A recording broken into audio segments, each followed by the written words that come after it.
Olá, eu sou Manuel Cunha, eu sou biomédico e serei o professor de vocês nessa disciplina de saúde coletiva. Essa é uma disciplina em que vamos aprender e internalizar diversos valores, fatores e aprender como o sistema de saúde se desenvolveu ao longo do tempo, como ele funciona e qual é o papel do enfermeiro nesse sistema. Não só do enfermeiro, mas de toda a equipe de profissionais de saúde. Então vamos lá. Bem, para que possamos compreender melhor como funciona um sistema de saúde, principalmente a saúde coletiva, nós devemos remeter a muito tempo atrás, a períodos em que o homem não tinha quase nada de consciência em relação à saúde. No período da Idade Antiga, 460 anos antes de Cristo, quase que precisamente. Nessa época, viviam pessoas que sem nenhum conhecimento prévio científico, sem com pouquíssimos professores, esses professores que aprendiam, que eram autodidatas, que ensinavam um pouco para essas pessoas que também se tornavam autodidatas e tinham ideias incríveis. Os gregos, que viviam na cidade de Atena, que contemplavam a sabedoria, que acreditavam que a sabedoria é a melhor virtude e a maior virtude do ser humano, eles foram ícones essenciais até hoje e têm grande influência e importância nas demais áreas do conhecimento, em todas elas, na verdade, tanto na matemática, como na química, como na física, na saúde e por aí vai. Então a gente pode ver que o ser humano, desde o princípio, ele com o treinamento mental cerebral ideal, com a vontade de crescer, ele pode alcançar níveis inimagináveis. Como era naquele tempo, imagina uma pessoa sem internet, sem ninguém, e é músico, matemático, filósofo, sociólogo, e entre tantas outras coisas, como é o caso de Pitágoras, por exemplo. Pitágoras era um homem que sabia de tudo um pouco nada, sabia de tudo muito, porque imagina uma pessoa naquele tempo, antes de Cristo, pensar numa tarde ensolarada, olhar para o chão e dizer: cateto adjacente sobre cateto oposto pode ser igual a hipotenusa. Então, naquele período, as pessoas tinham um pensamento crítico, uma construção mental muito mais forte até do que a maioria das pessoas de hoje em dia, que tem tantas coisas na palma da mão. Com o acesso de um Google, você pode descobrir tantas coisas sobre o mundo, tantas coisas sobre o universo. E naquele tempo, com coisas tão limitadas, as pessoas eram tão geniais. Relacionando isso com a saúde, nós podemos nos ligar a Hipócrates. Hipócrates foi um homem grego, um filósofo, um grande pensador, que foi a primeira pessoa a definir que a saúde é o bem-estar psicológico e corporal, e além disso, ele foi o primeiro pensador a descobrir que doenças não vêm do nada, elas vêm de influência da natureza, influência do próprio indivíduo ou de condições de higiene. Então, Hipócrates disse isso e tínhamos tudo. Tínhamos tudo para evoluir a partir daí. Olha quanto tempo atrás. Mais de 2000 anos, para ser exato. Bem mais de 2000 anos, algumas centenas a mais. Então, o que acontece? A humanidade tinha tudo para melhorar, tinha tudo para continuar progredindo, para ter grandes pensadores, mas somos barrados. Geralmente nós, os seres humanos, somos impedidos por nós mesmos de crescer. Não falo de um colega seu que impede você de melhorar porque ele fofoca de você. Eu falo também de você mesmo consigo mesmo. De dizer, eu não vou ficar aqui 10 minutos a mais porque meu horário acabou. Eu vou embora logo porque eu não tenho mais obrigação. Aí que entra também andar a segunda milha não só por você ser um bom profissional, mas também por você ser um bom ser humano. E isso se aplica na área da saúde de uma maneira magnífica. Você dar a segunda légua, andar mais um pouco, é sempre muito bom, porque não é apenas a sua vida que está em jogo ali, não é a sua carreira, é a vida de outra pessoa. Mas voltando à evolução da humanidade, nós vemos que tínhamos tudo para evoluir. Aí o tempo foi passando, passando, passando, passando, até que chegamos na Idade Média, Depois de muitas guerras, muitos conflitos, muitas invasões, o Império Persa ter vencido e perdido novamente, os gregos terem caído, e a Igreja Católica assumiu o comando durante centenas de anos, no período conhecido como Idade Média, que também tinha outro nome. Que nome era esse? A Idade das Trevas, das Sombras. Por que esse nome? Porque naquele tempo o conhecimento era escasso, muito escasso, não por não tê-lo, mas sim por negá-lo. As pessoas simplesmente jogaram fora tudo que Hipócrates falou. As pessoas acreditavam naquele tempo que a doença vinha apenas por castigo divino. Então, se você gripasse, se você adoecia por uma bactéria, que naquele tempo nem sabiam que existiam bactérias, era castigo divino, você fez alguma coisa de errado. Se uma criança nasce com um problema, uma aberração cromossômica, por exemplo, é porque alguém antes dela cometeu pecados e então a criança nasceu assim.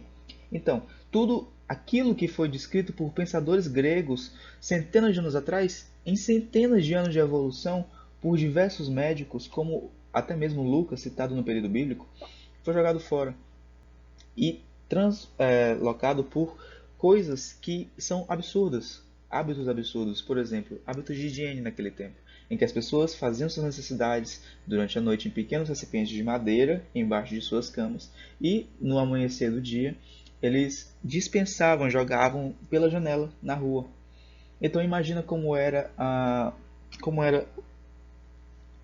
o tratamento sanitário naquela época. Não existia. As pessoas adoeciam muito facilmente. Os banheiros eram geralmente públicos ou nem existiam. Quando existia um banheiro, era apenas uma latrina, que é realmente apenas um buraco. É um buraco com a tampa de madeira. Então a disseminação de doenças era terrível. Outro hábito muito comum naquele tempo, muito comum não, era obrigatório na verdade. Os médicos recomendavam e a igreja também assumia como obrigação de todos naquele período de tomar apenas um e no máximo 2 banhos por ano. Esses banhos também aconteciam no mês de março, que era o mês que precedia aos casamentos. Então, eles tomavam apenas um banho ou 2 banhos, e a justificativa disso era porque ou Deus não gostava, e também além disso, eles removeriam as barreiras naturais do nosso organismo que a gente agrega. Isso, obviamente, é um pensamento falso, né? Nós podemos ver que deixar de pensar, deixar de raciocinar, seguir uma doutrina cega não é interessante. E como podemos aplicar isso hoje em dia? Podemos aplicar no sentido de não deixar a nossa mente presa a um pensamento fixo. Desenvolver um pensamento crítico e estar disposto a mudar é essencial para qualquer profissional e qualquer pessoa que deseja evoluir, que deseja alavancar sua carreira. Então nós podemos observar que naquele tempo as pessoas, centenas, milhares de pessoas, eram regradas por um sistema falho, um sistema que impedia a sociedade de crescer, mesmo com grandes nomes naquela época, como era Leonardo da Vinci, com suas incríveis, com seus incríveis cálculos, com suas incríveis obras de arte, um homem absurdamente inteligente, também como Michelangelo e diversas outras pessoas. Existiam sim pessoas muito inteligentes, mas eram reprimidas, como Nicolau Copérnico, que também viveu naquele período, que desenvolveu um sistema heliocêntrico, mas teve que jogar fora porque a igreja ameaçou ele de fogueira. Então, apenas uma pessoa dizer que o Sol é o centro de um sistema um sistema galáctico, galáctico não, de um sistema planetário, já era alguma coisa considerada uma coisa absurda. Então a humanidade teve que evoluir e passar por isso. E apenas no fim da Idade das Trevas, no fim da Idade das Sombras, que nós tivemos o primeiro avanço científico, por assim dizer. No retorno da ciência, no retorno do avanço da ciência, que daí começou a melhorar novamente. Mas aí imagina, tantos séculos perdidos. Quantos séculos de desenvolvimento não foram perdidos por aqui?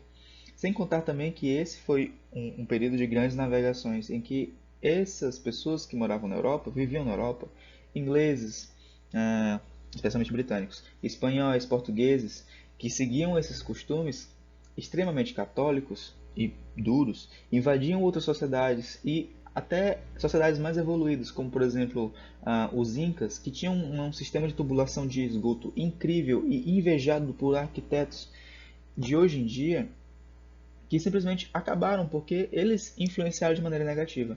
Então, nesse período, a saúde foi muito prejudicada e a evolução científica também foi muito prejudicada. Perdemos centenas de evolução na humanidade nesse período. E novamente, voltando para frente, aqui, quando acabou esse período, logo nos séculos adjacentes, posteriores, por volta de 1600, houve a descoberta da célula. E um pouco depois disso, foi descoberto que o homem tinha um sistema vascular, que o homem tinha um sistema que transportava o sangue pelo organismo. Agora, imagina você pensar, nossa, isso não é tão óbvio. Não é óbvio pensar que as pessoas têm veias, têm artérias, têm arteríolas, têm venículos. Sim, mas naquele tempo não era. Naquele tempo as pessoas acreditavam que o sangue apenas circulava, passava como um mero processo de... Imagina uma tinta espalhando sobre a água. Uma tinta espalhando-se sobre uma geleia. As pessoas imaginavam que o sangue circulava daquele jeito. E foi comprovado por Robert Hooke a existência da célula. E a partir do estudo da célula, quantas descobertas e quantos avanços científicos nós já não vivenciamos. E como isso já influencia na saúde pública. Imagina pessoas descobrindo que seus filhos poderiam ter doenças genéticas e evitando isso ainda durante a gravidez com a edição genética por CRISPR.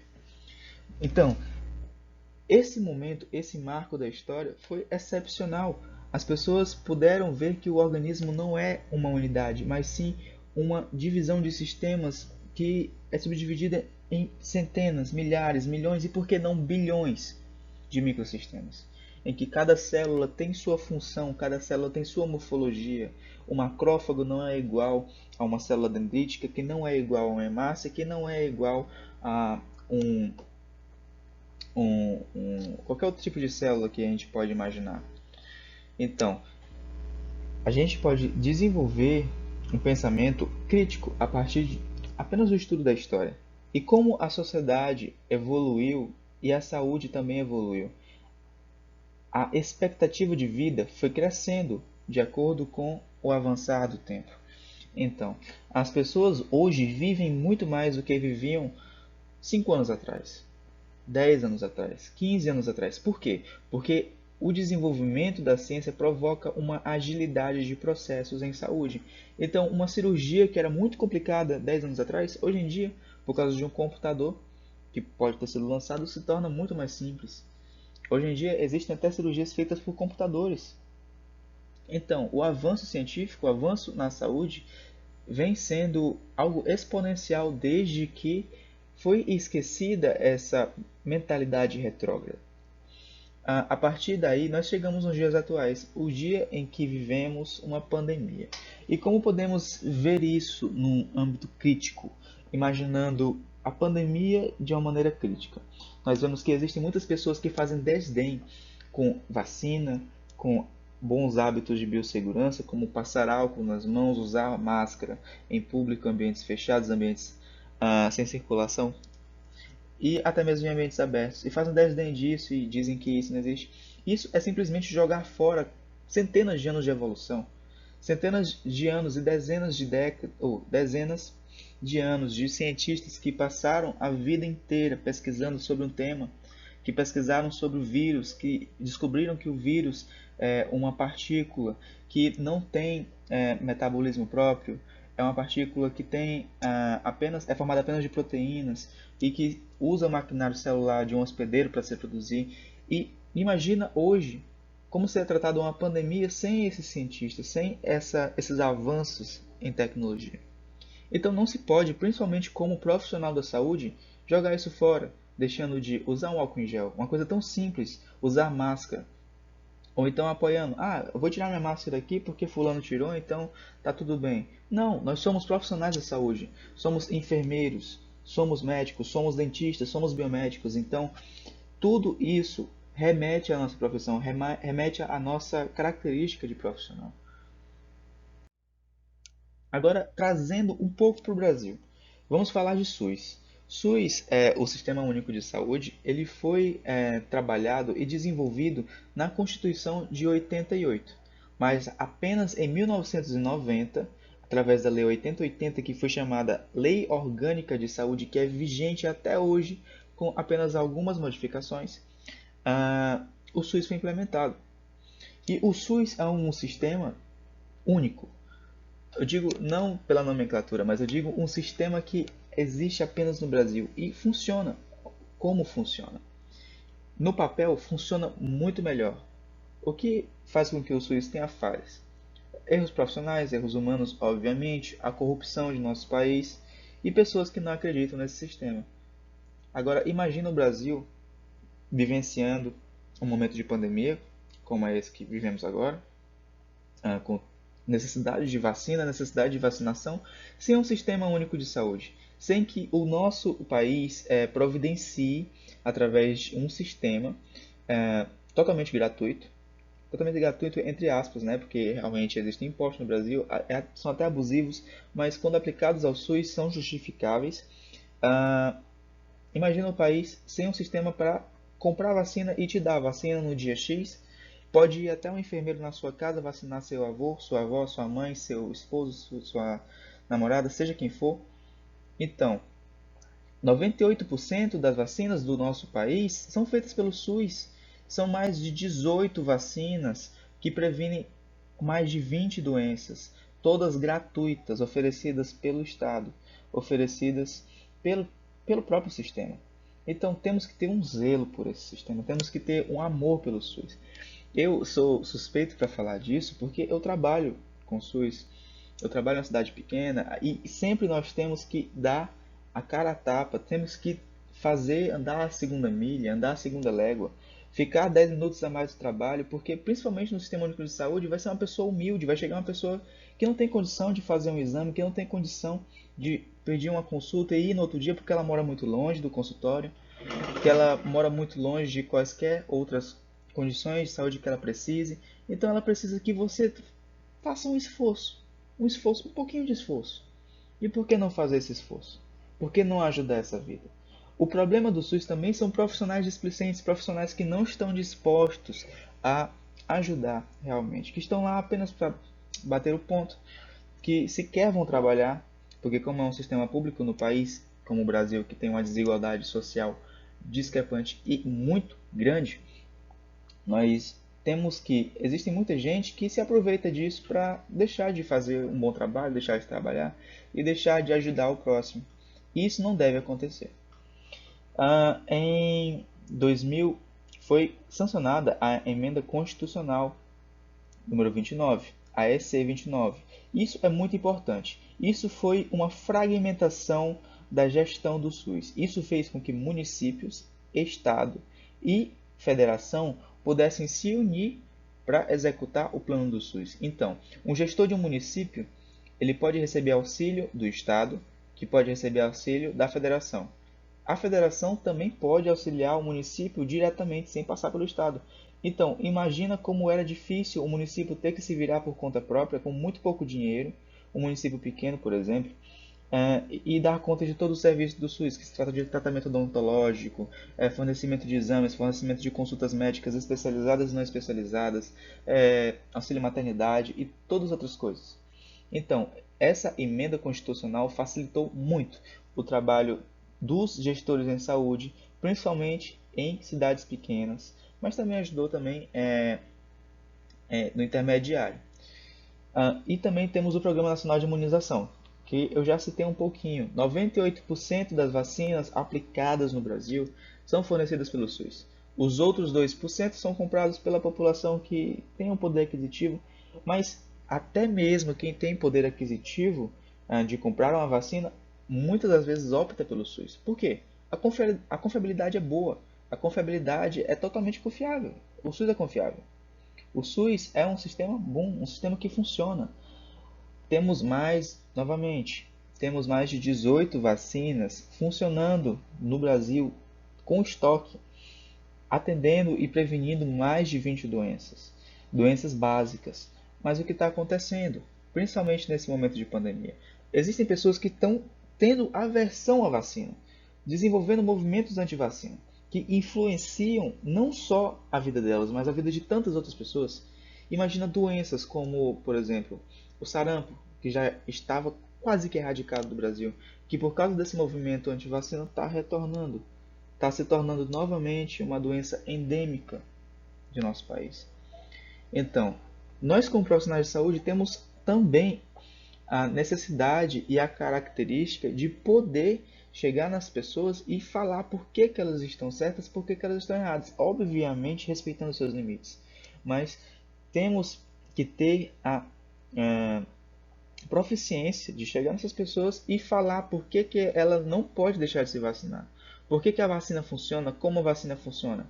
Todos nós devemos saber disso. Bem, entrando agora mais um pouquinho na razão de doenças de relevância epidemiológica, no caso, nós temos aqui uma série de doenças e todas elas são aplicadas no âmbito de saúde básica, né? Então, na saúde básica, saúde da família, essas doenças vão ser totalmente monitoradas. E vamos fazer um breve detalhamento de todas elas. Detalhamento mesmo, bem rapidinho mesmo, só para a gente poder compreender todas elas. E por que que elas são doenças de relevância epidemiológica? Eu falo que vamos fazer um detalhamento rápido porque elas pertencem, geralmente, quando se estudam essas doenças, elas pertencem à grade de, por exemplo, a microbiologia, no caso da hanseníase, tuberculose, diarreia, por também ser cólera, né? Então, vamos passar por elas. Hanseníase. A hanseníase é uma doença desenvolvida por um bacilo que é uma bactéria. Essa bactéria, ela, por muitas das vezes, ela é adquirida por falta de saneamento ou por uma imunossupressão. A imunossupressão vai ser justamente quando a pessoa vai estar vulnerável a qualquer fator etiológico, como é o caso dessa bactéria. Então, a pessoa vai estar degradada por algum motivo, ou ela tomou um remédio que faz isso como um corticoide, ou ela tem a síndrome da imunodeficiência humana, que é a SIDA, também conhecida como AIDS, ou qualquer outra coisa, como má alimentação, má ingestão de líquidos. E essa doença, por ser uma doença oportunista, ela vai causar danos ao organismo. E como a hanseníase atua?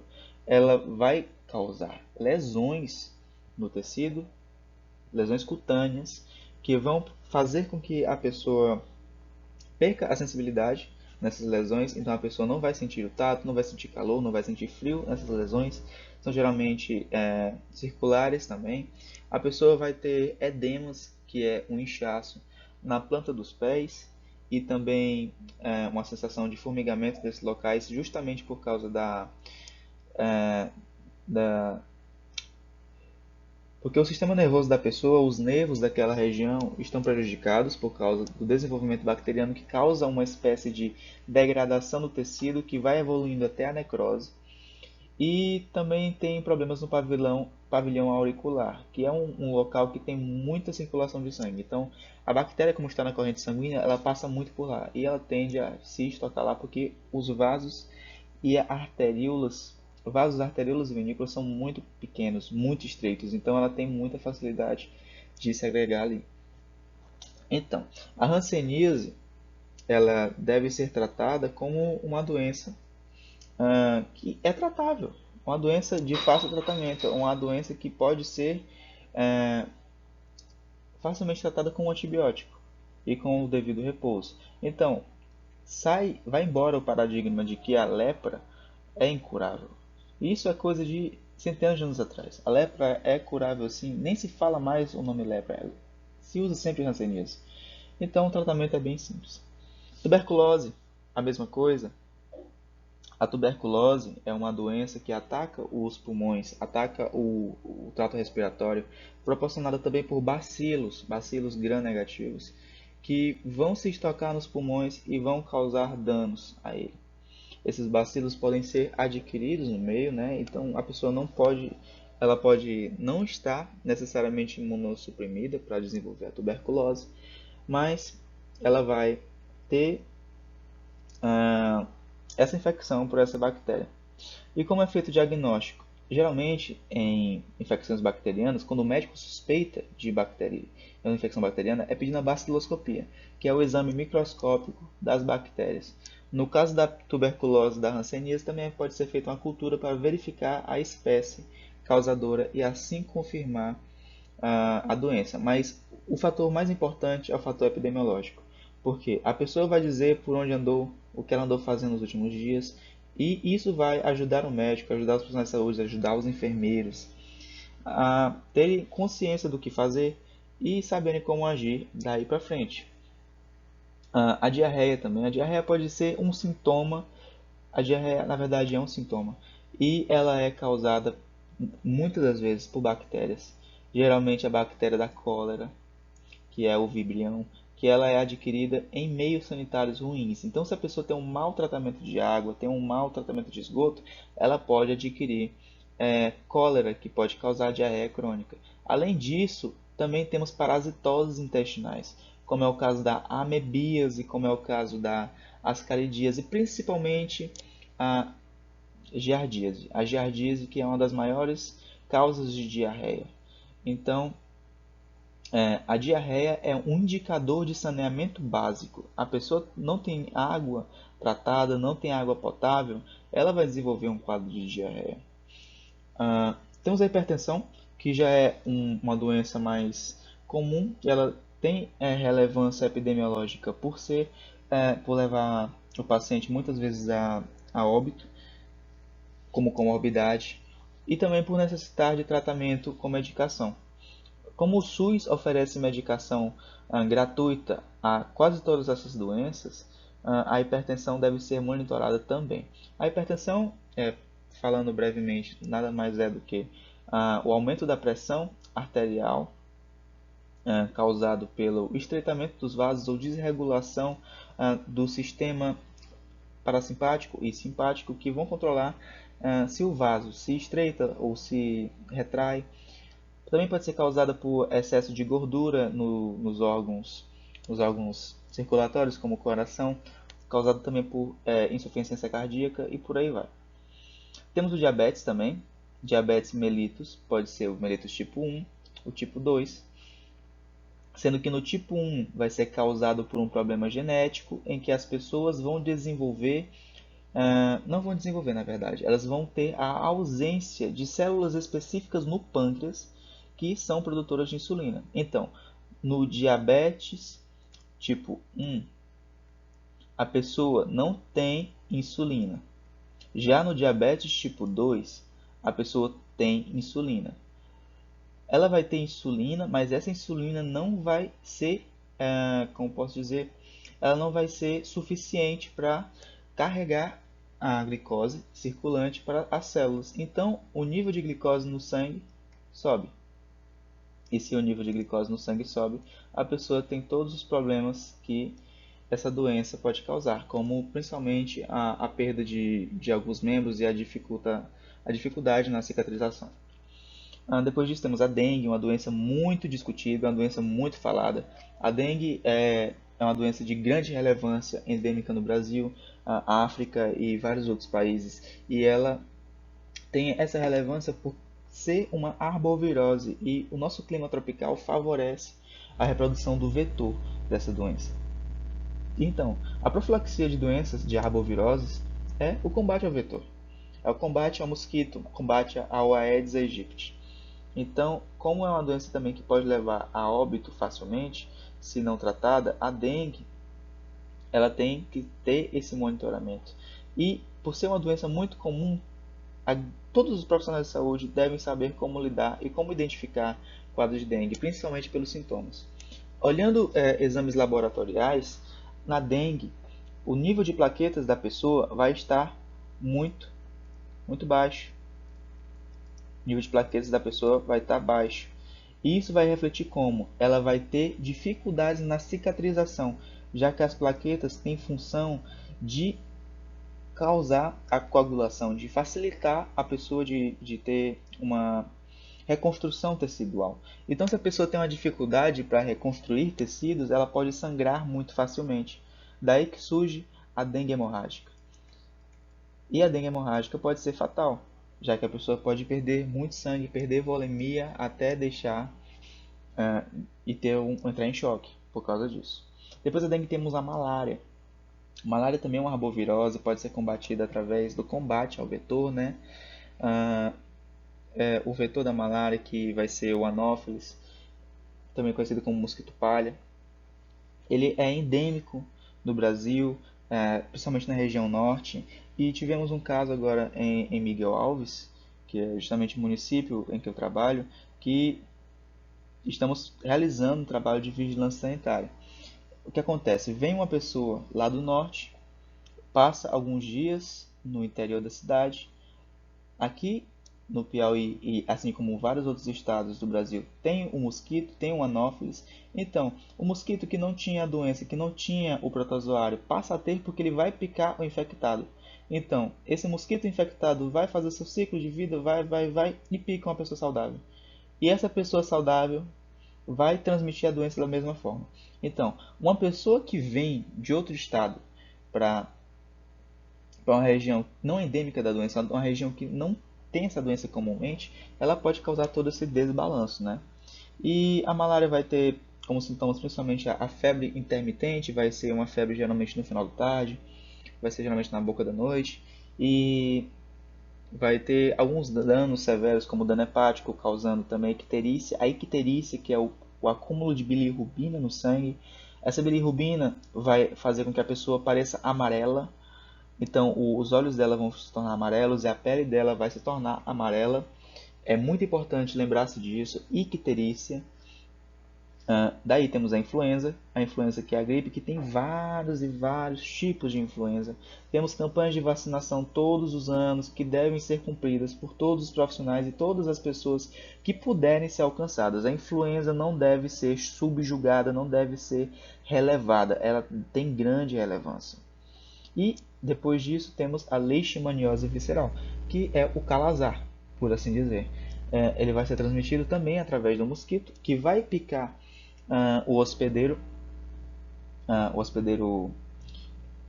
primário, que vai ser justamente o cão, e o cão que vai ter o protozoário vai transmitir através do mosquito esse protozoário até pessoas. O protozoário vai fazer seu ciclo de vida dentro do organismo humano, vai se estocar no fígado ou em outros tecidos e vai provocar a esplenomegalia. A esplenomegalia é o principal sintoma da leishmaniose visceral e vai ser o aumento da barriga, vai ser a barriga d'água, também conhecido em outras doenças, como é o caso da esquistossomose, mas na leishmaniose visceral vai ser pelo acúmulo de protozoários no fígado.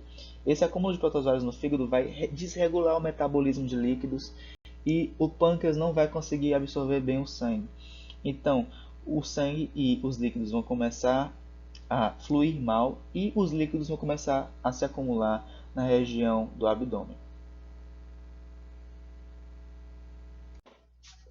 E muito obrigado.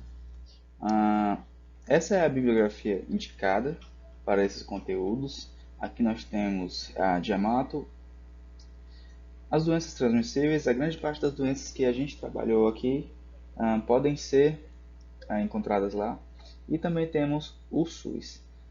Se surgir alguma dúvida ou alguma sugestão, vocês podem se sentir à vontade de falar comigo no meu e-mail ou pelo meu telefone ou WhatsApp.